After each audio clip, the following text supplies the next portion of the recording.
Welcome to the Why Not podcast with me, Chrissy Hawkins. In a world where everybody asks you why, I'm here to ask why not. So sit back and relax or walk and listen and join me on this journey as we try to answer this never-ending question. What makes people say, why not?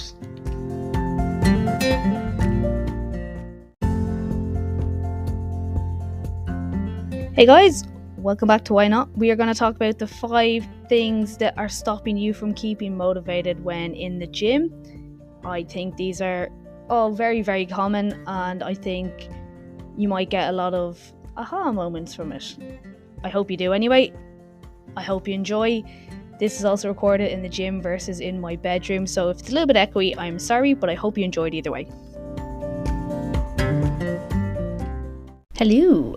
So, welcome back to Why Not.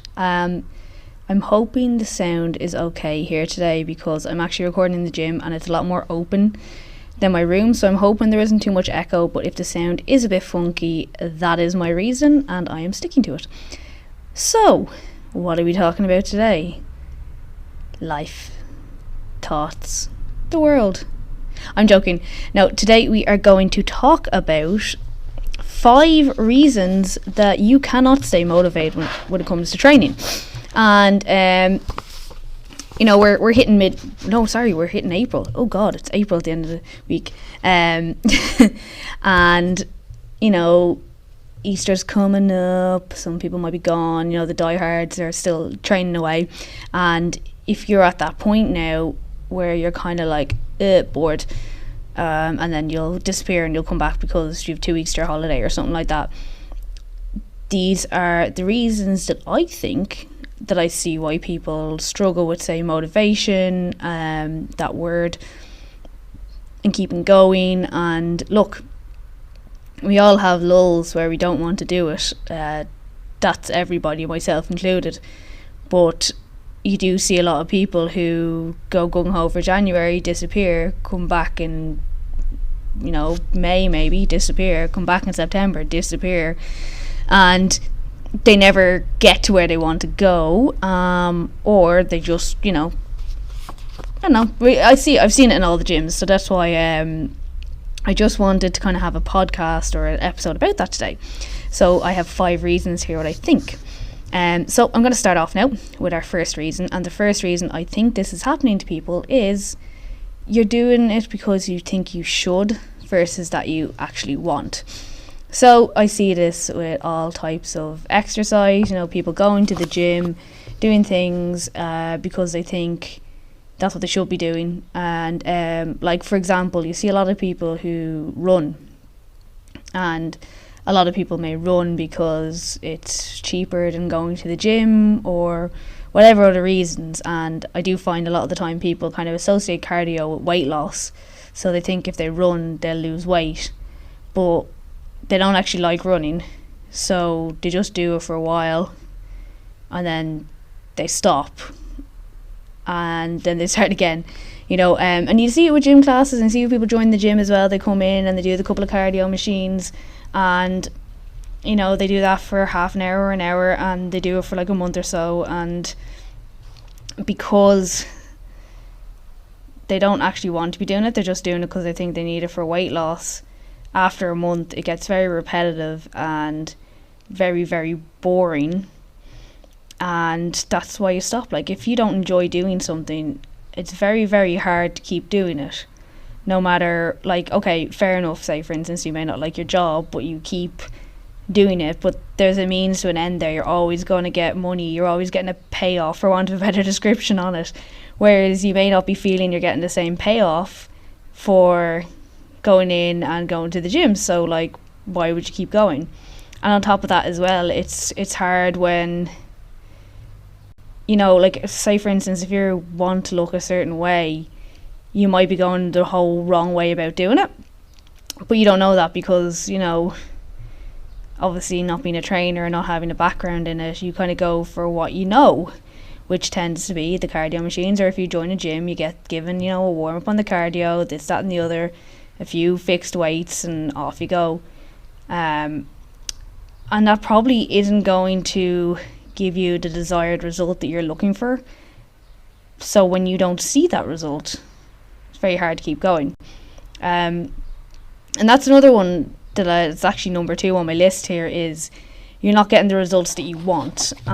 This often happens because, as I said there, like, you know, you're doing this standard program you were given at the start by the gym, and, you know, as I said before, people would think cardio for weight loss, but now there is a lot more focus on strength training and weight training. And yes, if you do cardio, you will obviously be expending more energy, which means that you're going to, you know, if you're doing more cardio or doing more exercise than you were beforehand, you will see a weight loss drop. But if you're looking for that kind of toned, athletic look, you're not going to get that from cardio. You need to be doing weights, and you need to be doing them with a structure, not doing a few fixed weights 3 times a week. And I find that when people don't get the result they want, because again, you know, thanks to social media, and not even social media, the media in general, but social media has amplified it with all the shite they sell. You can feel like you're supposed to have this result in a couple of weeks, because bikini model A says their program will get you that in 6 weeks, when they leave out the fact that maybe bikini model A has been training for 10 years before they did their program, and all these other things that we don't know that they're doing. And when we don't get that result, we think there's something wrong with us. But the problem is, a lot of the people who are selling things are either, well, there's photoshopping involved as well, but a lot of these people, they've been training for years, and then they're using that to sell their program, which is totally fine. Like, you know, you are, in a sense, your calling card. Just because you are a certain weight or a certain aesthetic look doesn't mean you're incredibly healthy. People associate leanness with healthy, but we don't know what, like, you know, maybe eating disorder or other problems that could be going on behind the looks of the sales pitch. And so because we associate that, we look at this and we want to look like that, and they're telling you can do that in 6 weeks, but they didn't even do that in 6 weeks. So you're not having a realistic timeline on this. So obviously, if you don't get the way you think you should look in the 6 weeks, it's very hard to keep motivated, to keep going, because you're like, well, what's the point? When you might be actually skipping over all the other subtle changes that happen. You could be, you know, you could be finding that your clothes are looser. If you took pictures, you might see that you're leaner in certain places, or you have more muscle, which is the look that we're kind of maybe looking for. Or, you know, you might find that silly things like walking up the stairs, you're not gassed. People like take all these things for granted, forgetting like that's just as important as being a size 8 or whatever, you know. I can't remember who said it before, but like, it's a really interesting point that, you know, people say like, everyone frets over the size that they are, but like nobody can look at someone and go, well, they're a size 8. Even like weight wise, I've had multiple people, I said before, guess what I weigh, and I generally weigh about 10 kilos more than they think. So I think if we obsess over weight, it's not really going to do us any help. So, you know, if you may not getting the results that you want, there are like 2 things that you need to do. One, look at what you're doing in order to do that. Is that exactly what you need to get to where you want to be? So like, is the plan you are doing like actually going to give you the results you want? Because if you want to be lean and muscular, running isn't going to do that for you. If you want to be able to run a marathon, you're probably going to have to run. You know, it's that kind of thing. So first off, look at that plan, and secondly, maybe adjust your timeline. Have you realistically given yourself enough time to get to the point that you are desperately looking for? Because if not, you need to be patient and set that time a little bit longer. On to number 3 here, and this is something I think people don't think about either, is that sometimes life just happens. Like, if you are mad busy, or, you know, something's going on in the family, or, you know, it could be work, it could be illness, it could be all manner of different things. Last thing you want to do is go to the gym or work out. And that's completely normal. Like, you know, it's like, you can't expect, like, you mightn't be sleeping, you mightn't get time to eat properly, you might be stressed to the nines, and then you're trying to do the gym on top. Sometimes in that situation, it's actually better for you to take the break and come back to it when you are ready, instead of trying to force yourself to keep going when it's probably going to actually do more damage than it's good, because not only will you probably not, most likely won't be getting the results you want, you're going to build that negative association with the gym, or training, or whatever you're doing.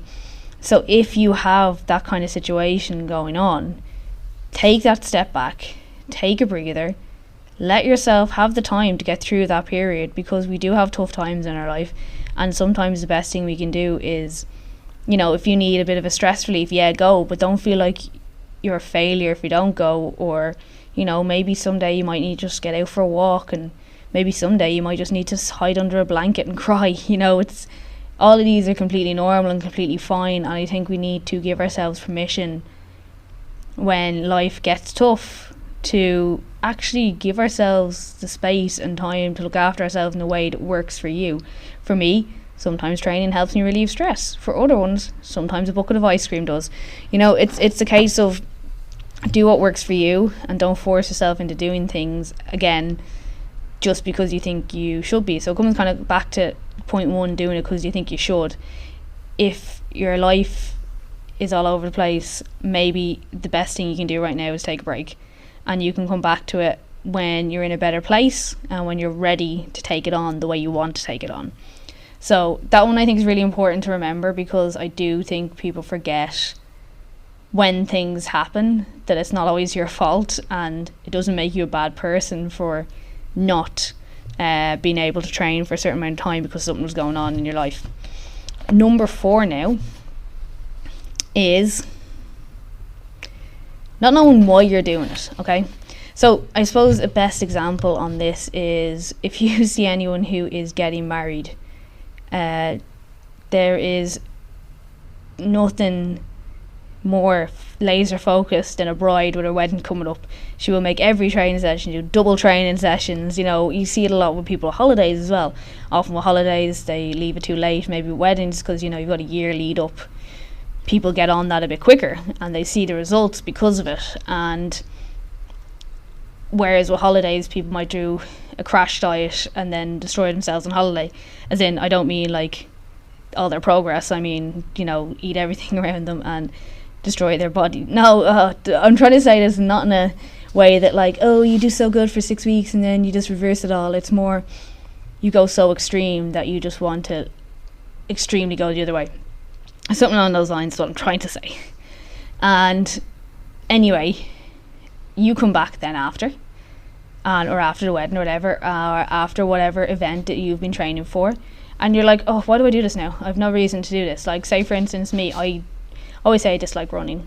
I've signed up for half marathons, all the way up to the half marathon, perfect training. Not perfect training, but I'm really, really good at training for it. As soon as it's over, I'm like, because I don't actually like doing it. So why am I running now? Oh, just to run. But I don't actually want to run.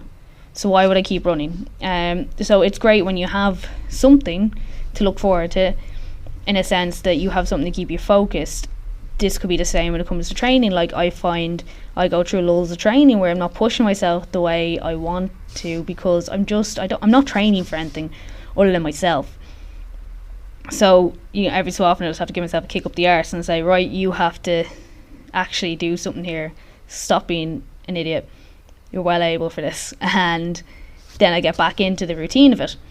And as I said, this is kind of the same when it comes to training. So like that, if your holiday's over and you're like, oh, I've nothing now to train for, you need to find even mini reasons, or like maybe have another little event, or even, I suppose I don't really like the idea of training for events, but like kind of going, well, what little goals can you set? Maybe can we change it away from the event? So your wedding's done now, what can you do? Maybe you want to get really good at lifting something, or do a push-up, or whatever you can do to kind of keep yourself motivated, not motivated, but keep yourself on that line, to keep yourself consistent, because as I said, consistency is always more important than motivation, because motivation comes and goes like the buses, and if your motivation's anything like Dublin bus, you never know when they're going to come. But if you're consistent, it's become a habit, you'll still show up on the days you don't want to more often than not. And these are the really, really important things we need to think about. So why are you doing it? Like, if you can't answer more than I want to lose weight, you probably need to get another reason. Do you know what I mean? Like, you're not going to stick with it. If you want to do it because it makes you feel good, that's more reason to keep you going. If you want to do it because it makes your quality of life better in ways that you didn't realise until you started training, that can keep you going. So these things, like, you know, one-off events are going to make it hard to keep going when the one-off events are gone. And again, we are tying that, like, you know, negative training where you just have to go gung-ho for this one thing and then you're done with it. Like, do you know what I mean? It's that negative of, I have this event, so I have to kill myself to this event and then I don't have to do it again.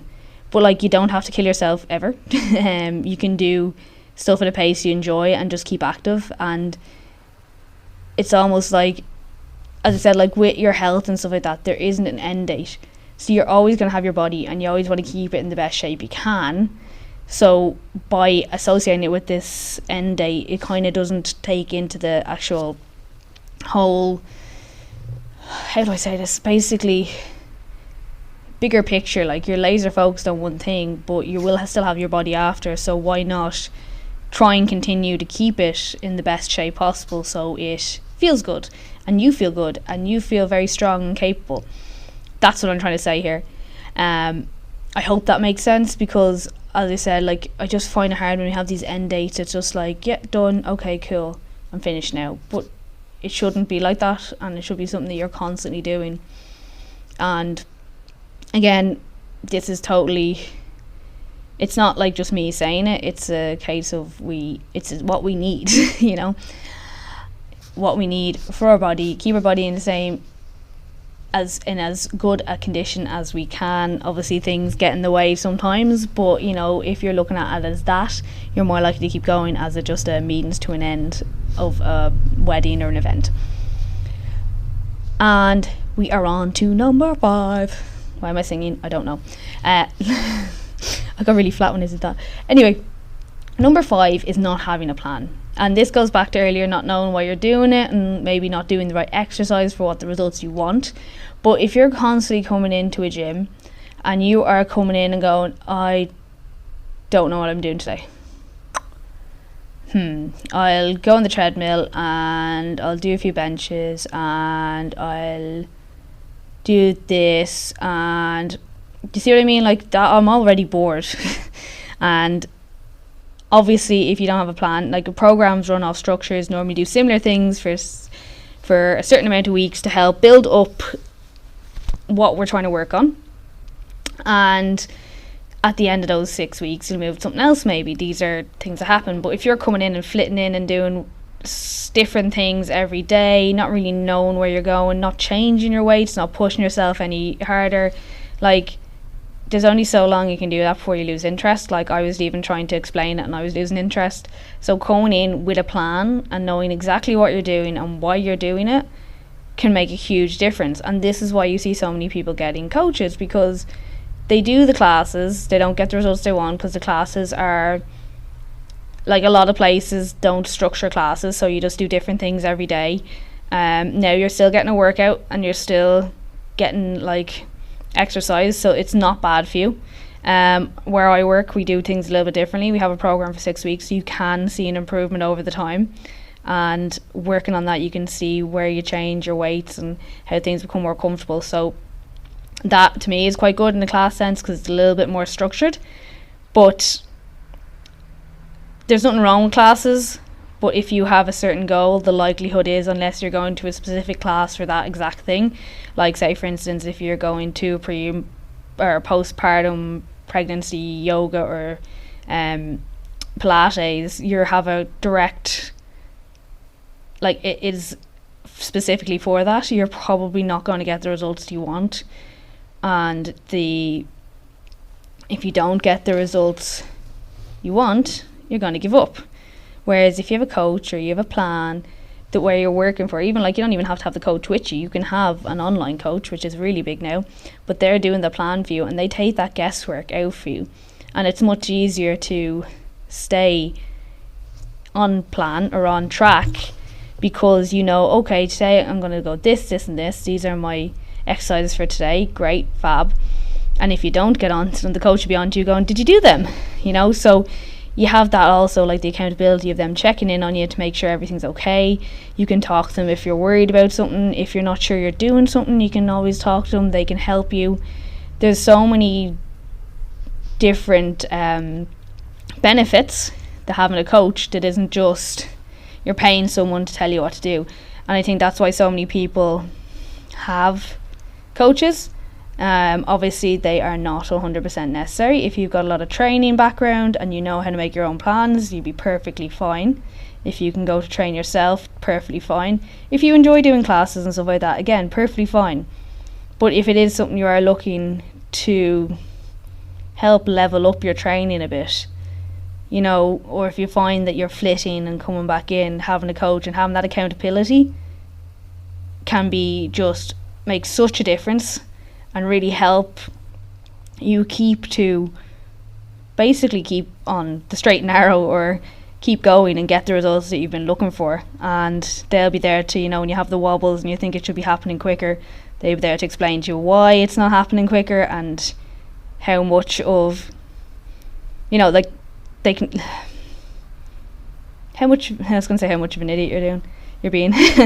Probably shouldn't say that, but you know what I mean, like they're there to calm you down, they're there to be, you know, someone to vent to, they're there to be someone to keep you on track, to make sure you're still doing what you're supposed to be doing, doing your plans and doing them properly and getting the best out of your training. So, you know, it is worth looking into. You know, having a coach can make the world of difference to your training. It doesn't have to be me, but you know, if you do want to contact me about it, you can find details of coaching with me on my website. It's chrissyhawkins.com. And I think with that, guys, I am going to leave you there. I hope you found this helpful. I found if you're struggling, maybe you identified with a couple of these and you can kind of look at what you're doing and see how you can change that. You know, as I said, even with the like coaching and not having a plan, you can always look up YouTube videos. You can always look up, you know, workouts. There's plenty of stuff online. If you can figure out what you're kind of looking for, it's very easy to find a lot of free stuff to get you going. And at least that's something that you can come in with a plan going, okay, today I'm doing these exercises, as opposed to going, what am I going to do when I get there? Just another idea, there's YouTube out there. If you do want to find me, you will find me on Instagram and TikTok. And my Instagram is Chrissy H Fitness. I also have a second horse related Instagram, which is Strong in the Saddle _ and my TikTok is Strong in the Saddle. And then, as I said, my website is www.chrissyhawkins.com, and you can find out about coaching and stuff and everything there with me. So I hope you enjoyed this episode, and I will talk to you all next week. I really do appreciate everybody who listens to this podcast. So if you please could help me with the algorithm and leave a review on Apple Podcasts or Spotify. And even, you know, if you want to reach out and suggest topics for me, I'd be delighted to hear from you. Drop me a DM on Instagram or TikTok. And thanks again for listening.